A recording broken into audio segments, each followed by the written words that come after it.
बिस्मिल्लाहिर्रहमानिर्रहीम। अस्सलाम वालेकुम। पीएच फूड सीक्रेट चैनल में आप सबको खुशामदीद। खुदा ने जायका दिया और हमने इसको इस्तेमाल में लिया। आज हम आपको मटर पुलाव की सबसे बेहतरीन और जायकेदार रेसिपी के बारे में बताएंगे कि मटर पुलाव रेसिपी को किस तरह से लजीज और आसानी के साथ बनाते हैं।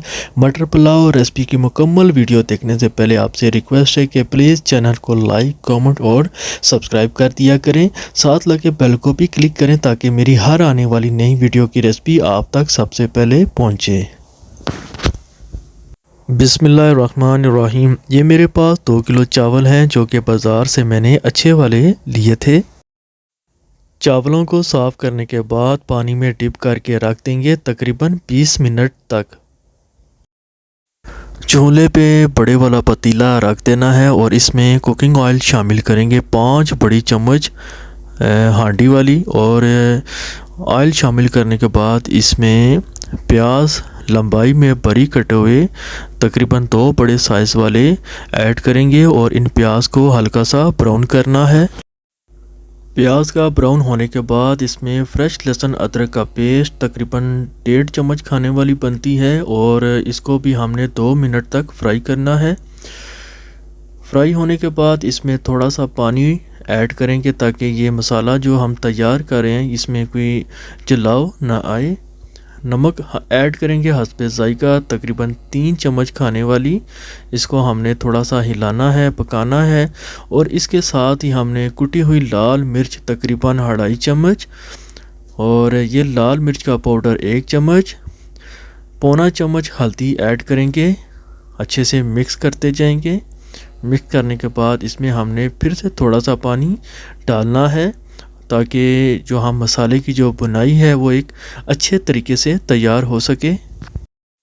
टमाटर ऐड करेंगे 4 बड़े साइज़ वाले। तकरीबन हमने इसको 5 से 7 मिनट तक पकाना है और इसके बाद मटर आलू ऐड करेंगे। 7 मिनट गुजरने के बाद आलू 2 अदद बड़े साइज़ वाले और मटर 1.5 किलो इसमें शामिल करेंगे और इनको अच्छे से मिक्स करते जाएंगे। तकरीबन 10 से 12 मिनट तक इनकी बुनाई करते जाएंगे। यहाँ पर हमने बिरयानी मसाला शामिल करना है तकरीबन 2 चम्मच खाने वाली। इसको भी हमने अच्छे से मिक्स करना है। 10 मिनट गुजरने के बाद अब इसमें पानी शामिल करेंगे। 2 किलो मटर पुलाव में तकरीबन 3.5 लीटर पानी शामिल करेंगे। 10-12 अदद इसके साथ हमने हरी मिर्च लंबाई में कटी हुई शामिल करेंगे। साथ ही ये साबुत धनिया 2 चम्मच खाने वाली ऐड करेंगे।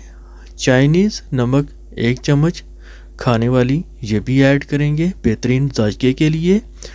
सफ़ेद ज़ीरा 1.5 चम्मच खाने वाली ये भी ऐड करेंगे। और इसके साथ ही हमने बाकी के जो कुछ गरम मसाला हस्बे जायका वो भी ऐड करेंगे। फिर से कुटी हुई लाल मिर्च आधी चम्मच ऐड करेंगे।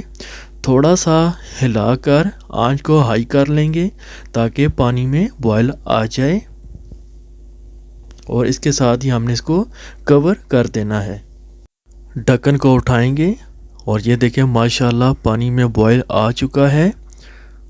इसके साथ ही हम ये चावल जो भिगो के रखे थे पानी में डिप करके 20 मिनट के लिए, ये चावल इसमें ऐड करेंगे। आपने इसको ज़्यादा नहीं हिलाना, ये ना हो कि ज़्यादा चमचे की मदद से हिलाएं तो फिर चावल टूट जाएंगे। दोबारा कवर करके इसको 8 से 10 मिनट तक छोड़ देंगे तेज़ आंच में ताकि ये पानी जो है मुकम्मल तौर पर खुश्क हो जाए। 10 मिनट गुजरने के बाद ढक्कन को उठाएंगे। ये देखें अल्हम्दुलिल्लाह पानी काफ़ी हद तक खुश्क हो चुका है। थोड़ा सा हिला लेंगे इन चावलों को, फिर प्रेस करके दम के लिए छोड़ देंगे। अखबार के ज़रिए से दम देंगे और इसके साथ ही हमने ऊपर कोई सी भी वज़नी चीज़ रख लेनी है दम के लिए। तकरीबन 20 मिनट तक आपने दम पे रखना है इन चावलों को, वो भी बिल्कुल लो आंच पे। 20 मिनट गुजरने के बाद आग को करेंगे बंद। ढक्कन को उठाएंगे और ये अल्हम्दुलिल्लाह अल्हम्दुलिल्लाह, अल्लाह ताला की शान कि जिसने हमको बेहतरीन रिज़्क़ से नवाजा। दुआ है अल्लाह ताला हर ज़रूरतमंदों को बेहतरीन रिज़्क़ से नवाजे। मटर पुलाव की सबसे बेहतरीन और आसान सी रेसिपी बिल्कुल तैयार हो चुकी है। आप मटर पुलाव की रेसिपी को घर में ज़रूर बनाएं। मटर पुलाव की रेसिपी अच्छी लगी तो प्लीज़ चैनल को सब्सक्राइब कर दें, साथ लगे बेल बटन को भी क्लिक करें, लाइक करें और एक अच्छा सा कमेंट करें। और इसके साथ ही मुझे इजाज़त। अल्लाह हाफिज़।